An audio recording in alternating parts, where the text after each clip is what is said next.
Salam semuanya. Wahyu 3 ayat 11 berkata, Aku datang segera. Peganglah apa yang ada padamu, supaya tidak seorang pun mengambil mahkotamu. Pesan Tuhan yang begitu kuat tentang aku datang segera. Untuk pertama kalinya saya terima tahun 2009. Pada waktu itu saya gemetar, bertanya kepada Tuhan, apa yang Tuhan akan lakukan dan apa yang harus kita lakukan. Tuhan tidak segera menjawab. Sekitar 6 bulan kemudian Tuhan berkata, Aku akan mencurahkan rohku. Aku akan mencurahkan rohku, kata Tuhan. Pada waktu aku mencurahkan rohku akan terjadi seperti yang terdapat dalam Yoel 2 ayat 28 sampai 32. Akan ada 3 tanda yang terjadi. Tanda pertama, anak-anak, pemuda, dan orang tua akan dipakai secara luar biasa. Ayat 28 dan 29. Yang kedua, akan terjadi mujizat-mujizat yang luar biasa. Ayat 30 dan 31. Dan yang ketiga, akan banyak orang yang berseru kepada nama Tuhan. Mereka yang berseru kepada nama Tuhan akan diselamatkan. Akan terjadi penuaian jiwa besar-besaran. Haleluya! Tuhan memberikan nama pencurahan Roh Kudus ini sebagai Pentakosta yang ketiga. Hari-hari ini Tuhan kembali berbicara kepada saya tentang aku datang segera. Saya merasakan dengan gemetar seperti yang terjadi pada tahun 2009. Saya terus-menerus dengan bertalu-talu berkata kepada Tuhan, Tuhan, berilah kepada saya kepekaan lebih lagi untuk mengerti isi hati Tuhan.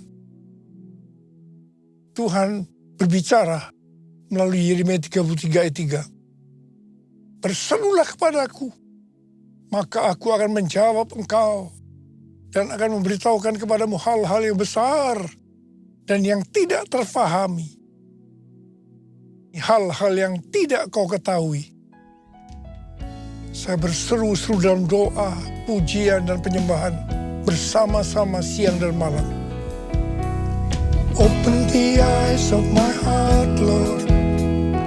Open the eyes of my heart. I want to see you. I want to see you. Open the eyes of my heart, Lord. Open the eyes of my heart. I want to see you. I want to see you. To see you high and lifted up, shining in the light of your glory. Pour out your power and love as we sing, Holy, Holy, Holy. Holy, Holy, Holy. Holy, Holy, Holy. Holy, Holy, Holy. I want to see you. Hari-hari ini Tuhan berbicara melalui pesan Tuhan Yesus kepada jemaat di Philadelphia. Pesan Tuhan Yesus kepada kita. Yang pertama, Dia, Tuhan Yesus, adalah yang kudus, yang benar, yang memegang kunci Daud. Apabila Ia membuka, tidak ada yang dapat menutup.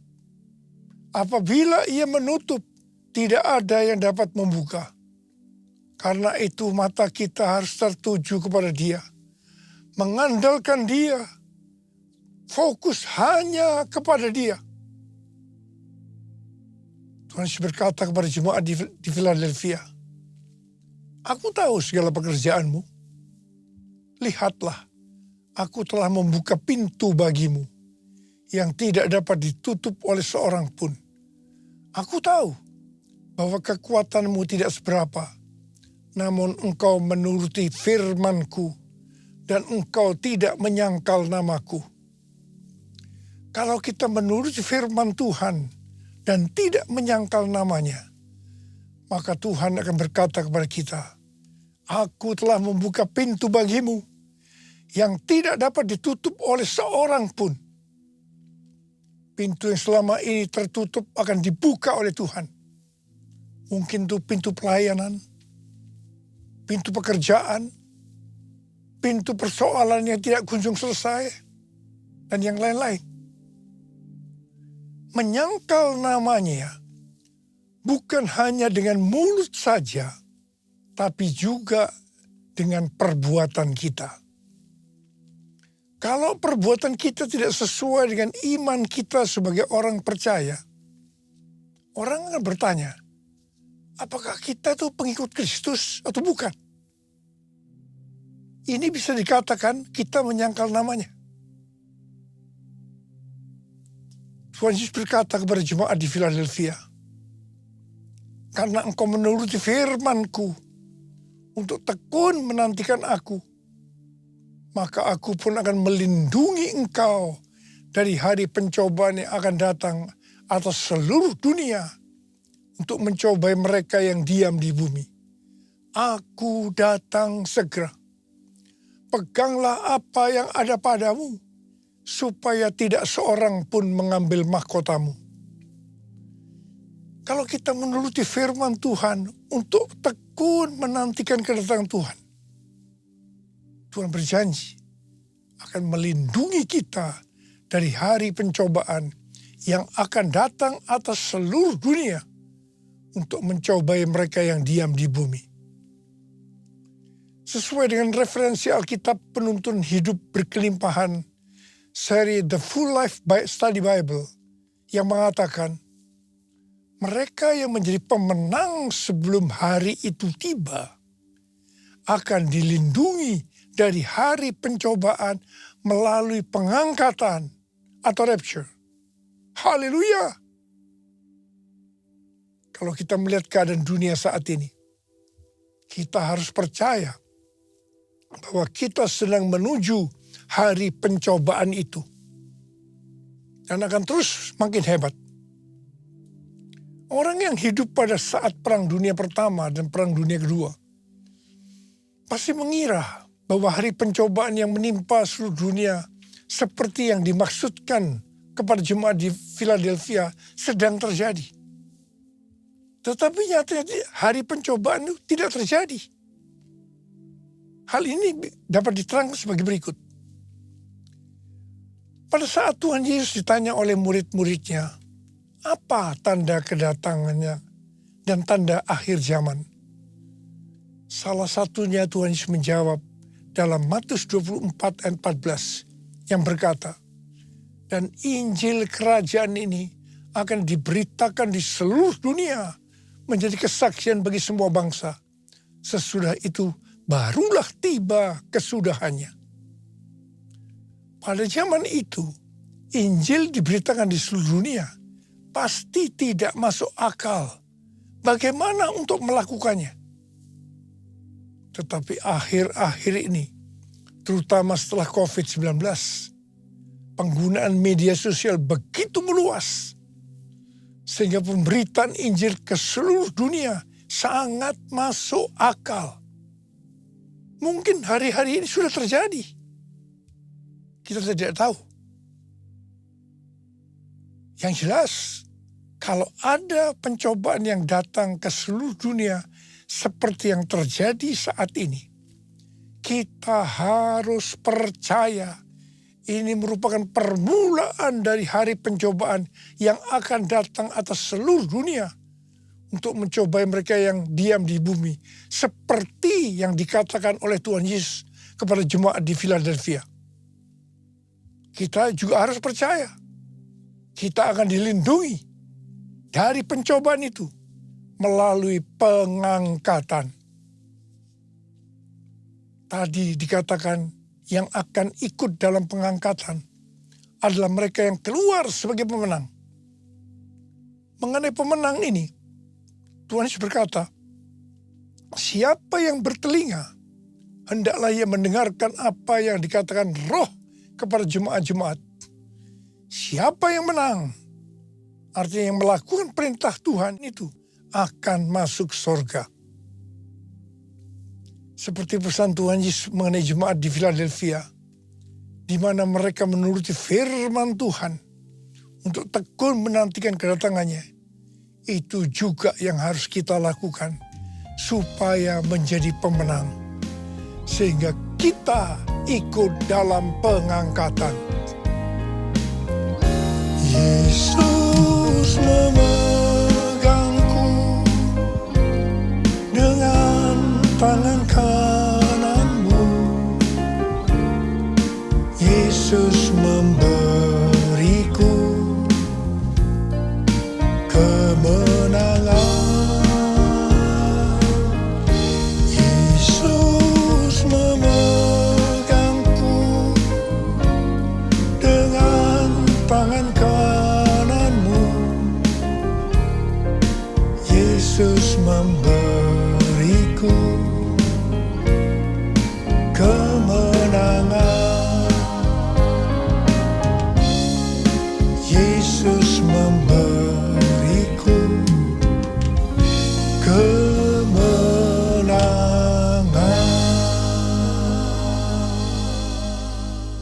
Hal-hal yang harus kita lakukan supaya menjadi pemenang. Yang pertama, kita harus berjaga-jaga. Mengenai kedatangan Tuhan Yesus, Alkitab katakan, tentang hari dan saat itu, tidak ada seorang pun yang tahu. Malaikat-malaikat di sorga tidak, dan anak pun tidak, hanya Bapa sendiri. Akan tetapi, tanda-tanda kedatangannya, Tuhan Yesus sudah memberitahu. Sesuai dengan tanda-tanda kedatangannya, maka waktunya sudah sangat-sangat singkat. Apalagi hari-hari ini Tuhan Yesus berpesan, "Aku datang segera." Karena itu kita harus berjaga-jaga. Kita harus siap sedia. Karena Tuhan Yesus datang pada saat yang tidak kita duga. Hal yang kedua, agar kita menjadi pemenang, seperti yang terdapat di dalam Matius 24 ayat 46 dan 47 yang berkata, "Berbahagialah hamba yang didapati tuannya melakukan tugasnya itu ketika tuannya itu datang. Sesungguhnya aku berkata kepadamu, tuannya itu akan memberi dia wewenang atas segala miliknya." Menyambut kedatangan Tuhan Yesus, kita harus tetap melakukan tugas-tugas kita seperti dia akan datang 1000 tahun lagi. Tetapi kita berjaga-jaga seperti nanti malam dia datang. Jadi jangan ada yang berpikir Tuhan Yesus akan segera datang. Buat apa saya melakukan tugas dengan sungguh-sungguh? Karena semuanya itu akan ditinggalkan. Itu tidak benar. Lakukan tugas yang diberikan itu dengan sungguh-sungguh. Sehingga pada waktu dia datang, kita akan mendapat upah. Yang mau katakan amin. Sesuai dengan Matius 24 ayat 48 dengan 51, kita diingatkan agar tidak menjadi hamba yang jahat, yang berkata di dalam hatinya, "Tuanku tidak datang-datang." Ia mulai memukul hamba-hamba lain dan makan minum bersama-sama pemabuk-pemabuk. Pada saat tuannya datang, pada saat yang tidak disangkanya, maka tuannya akan memenggal dia dan membuat dia senasib dengan orang-orang munafik. Di sana akan terdapat ratapan dan kertak gigi. Ini peringatan serius buat orang-orang percaya yang menganggap kedatangan Tuhan masih lama sehingga dia tidak berjaga-jaga. Hidup yang sembrono, hati-hati supaya tidak masuk neraka. Hal yang ketiga, agar kita menjadi pemenang, adalah jangan terjebak dengan tipu daya kekayaan, kenikmatan hidup, dan kekhawatiran dunia. Ini akan membuat kita tidak berbuah. Tuhan Yesus berkata, "Akulah pokok anggur yang benar, dan Bapakulah tukang kebunnya. Setiap carang padaku yang tidak berbuah, dipotongnya. Dan setiap carang yang berbuah, dibersihkannya, supaya ia lebih banyak berbuah. Pada saat carang dipotong, dia akan jatuh ke tanah dan menjadi kering. Kemudian akan dikumpulkan orang dan dicampakkan ke dalam api, lalu dibakar. Orang yang tidak berbuah akan dicampakkan ke dalam neraka. Karena itu kita harus berbuah. Tuhan Yesus berkata dalam Yohanes 15:8, dalam hal inilah Bapa-Ku dimuliakan, bahwa kamu berbuah banyak dan menunjukkan kamu adalah murid-murid-Ku. Galatia 5:22-23 berkata, namun buah roh ialah kasih, sukacita, damai sejahtera, kesabaran, kemurahan, kebaikan, kesetiaan, kelemah lembutan, dan penguasaan diri. Tidak ada hukum yang menentang hal-hal itu. Orang yang berbuah akan terus dibersihkan. Perhatikan ini. Agar lebih banyak berbuah. Kita terus akan dikuduskan melalui Roh Kudus, firman Allah, dan juga proses. Kita akan menjadi serupa dengan gambar Yesus. Artinya menjadi murid Tuhan Yesus. Hanya murid Tuhan Yesus yang masuk surga. Yesus ku cinta kau, cinta kau. Yesus ku cinta kau, cinta kau. Yesus ku cinta kau dengan segenap hati. Dengan segenap hati, dengan segenap hati. Hal yang keempat, agar kita menjadi pemenang, adalah kita harus memiliki kasih yang semula. Dalam Wahyu 2 ayat 1-7, Tuhan Yesus memberikan pujian kepada jemaat Efesus, karena yang pertama, mereka tidak dapat sabar terhadap orang-orang jahat. Bahwa mereka telah menguji yang menyebut dirinya rasul, tapi tidak demikian. Mereka mendapati orang-orang jahat itu pendusta. Yang kedua, mereka tetap tabah, sabar menderita karena namaku, Tuhan Yesus, dan tidak mengenal lelah.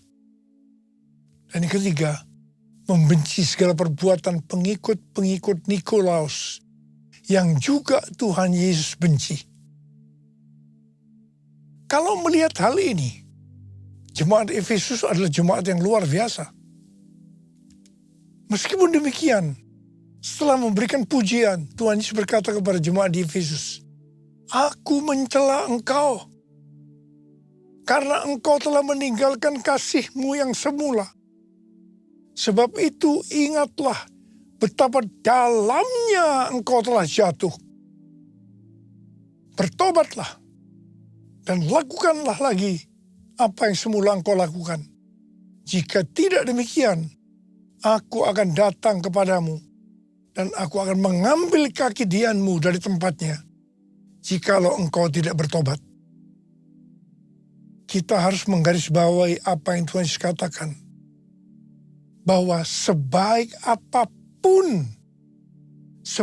apapun kita melayani pekerjaan Tuhan, tetapi kalau tidak didasari oleh kasih yang semula, Tuhan Yesus akan berkata, betapa dalamnya engkau telah jatuh. Bertobatlah dan lakukan lagi apa yang semula engkau lakukan. Jika tidak, aku akan datang dan mengambil kaki dianmu dari tempatnya, jikalau engkau tidak bertobat. Sesuai dengan referensi Alkitab Penuntun Hidup Berkelimpahan, seri The Full Life Study Bible, Yang dimaksudkan dengan aku akan mengambil kaki Dianmu adalah menolak dan mengeluarkan dari dalam kerajaannya. Dengan perkataan lain, artinya akan masuk neraka. Karena itu kita harus menjaga agar kita selalu dalam kondisi kasih yang semula. Agar kita ikut dalam pengangkatan. Kasih yang semula adalah kasih pada saat kita baru bertobat dan mengalami kelahiran baru. Pada saat itu kita begitu haus akan Tuhan dan firman-Nya. Kita akan banyak berdoa, memuji dan menyembah Tuhan. Kita akan banyak membaca Alkitab dan hidup kudus. Hal yang kelima, agar kita menjadi pemenang adalah menjadi murid Tuhan Yesus dan memuridkan orang lain. Sesuai dengan Roma 8 ayat 29. Goal kita sebagai orang percaya adalah menjadi serupa dengan gambar Yesus, yaitu murid Tuhan Yesus. Sesuai dengan 1 Yohanes 2 ayat 6, murid Tuhan Yesus adalah mereka yang hidup sama seperti Kristus telah hidup. Tugas utama dari murid Tuhan Yesus tanpa memandang profesinya adalah menjadikan orang lain menjadi murid Tuhan Yesus. Ini adalah amanat agung Tuhan Yesus. Kalau kita menjadi murid Tuhan Yesus dan menjadikan orang lain sebagai murid Tuhan Yesus, pasti akan ikut dalam pengangkatan. Yang percaya katakan amin.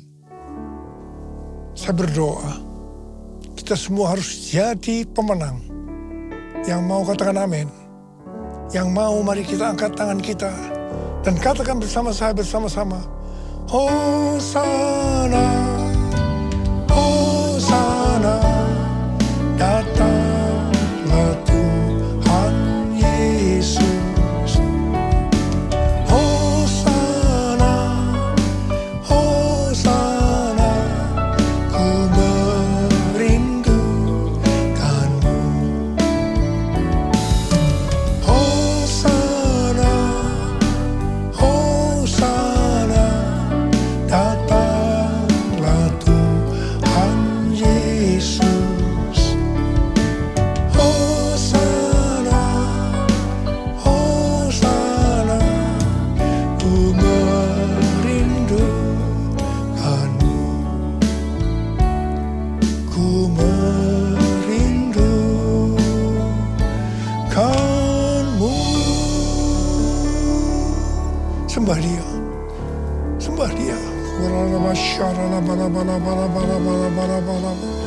Oh,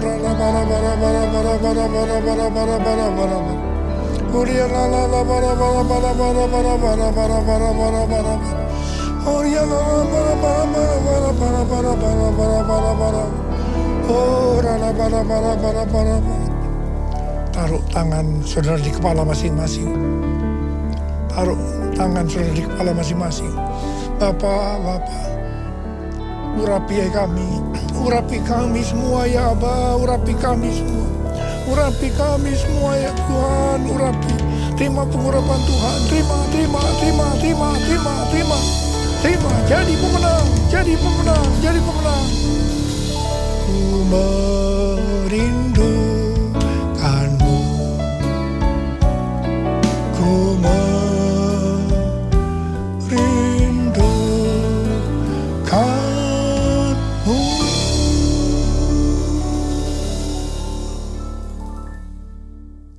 Mari kita akan masuk dalam perjamuan kudus.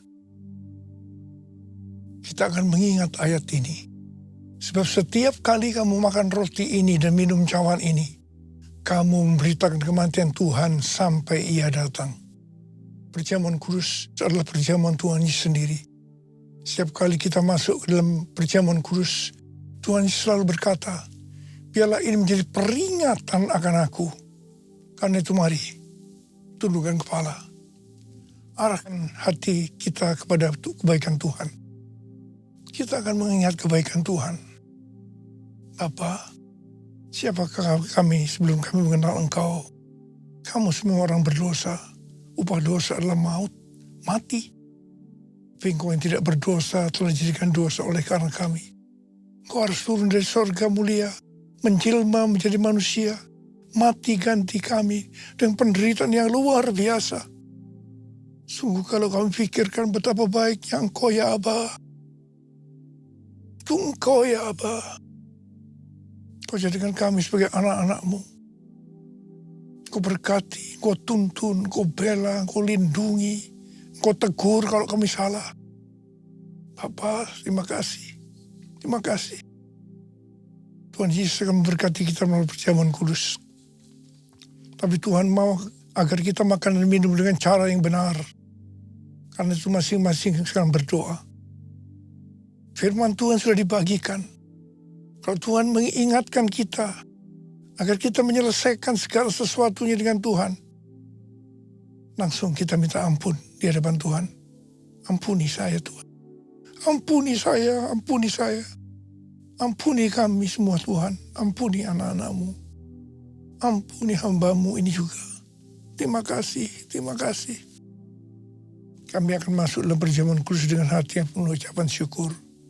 Dalam nama Yesus kami berdoa. Amin. Mari kita angkat roti di tangan kanan kita. Sebab apa yang telah kuteruskan kepadamu telah aku terima dari Tuhan. Yaitu bahwa Tuhan Yesus pada malam waktu ia diserahkan mengambil roti. Dan sesudah itu ia mengucap syukur atasnya. Dia memecah-mecahkannya dan berkata, inilah tubuhku yang diserahkan bagi kamu. Perbuatlah ini menjadi peringatan akan aku. Saudara kasih Tuhan, bukankah roti yang kita pecah-pecahkan ini adalah persekutuan kita dengan tubuh Kristus. Mari kita makan dalam nama Yesus.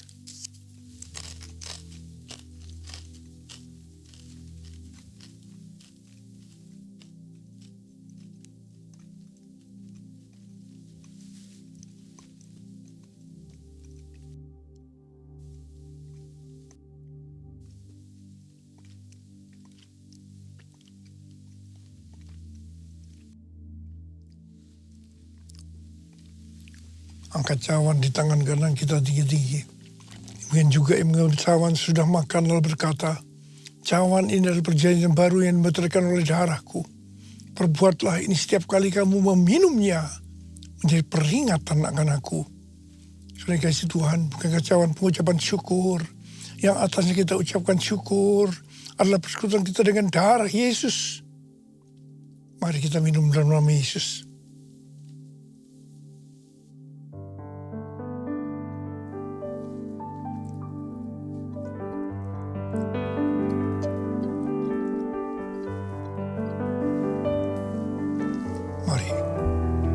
Saudara, ucapkan terima kasih.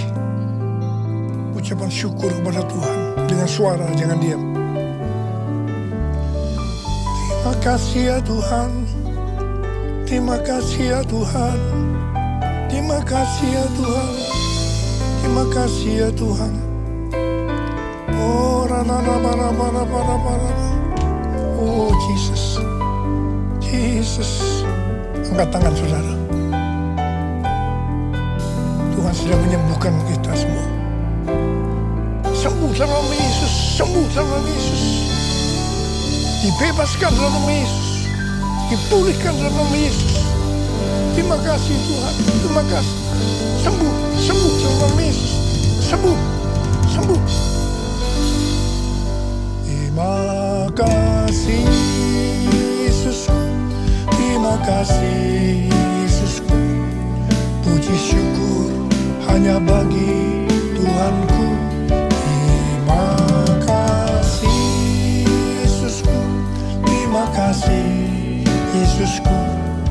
Puji syukur hanya bagi Tuhanku. Terima kasih Yesusku. Terima kasih Yesusku. Puji syukur hanya bagi Tuhanku. Terima kasih Yesusku. Terima kasih Yesusku. Puji syukur hanya bagi Tuhanku. Puji syukur hanya bagi Tuhanku. Puji syukur hanya bagi Tuhanku.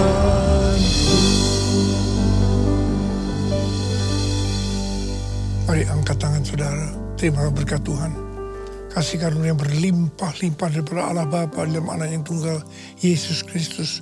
Persekutuan yang manis dengan Roh Kudus menyertai kita semua mulai hari ini sampai Tuhan Yesus datang menjemput kita di awan-awan dan bahkan sampai selama-lamanya. Yang percaya bersama-sama katakan amin. Serukan namanya, Yesus Tuhan Raja, segala kuasa tunduk dalam namanya. Dia luar biasa, dia luar biasa, perkasa mulia, Yesus nama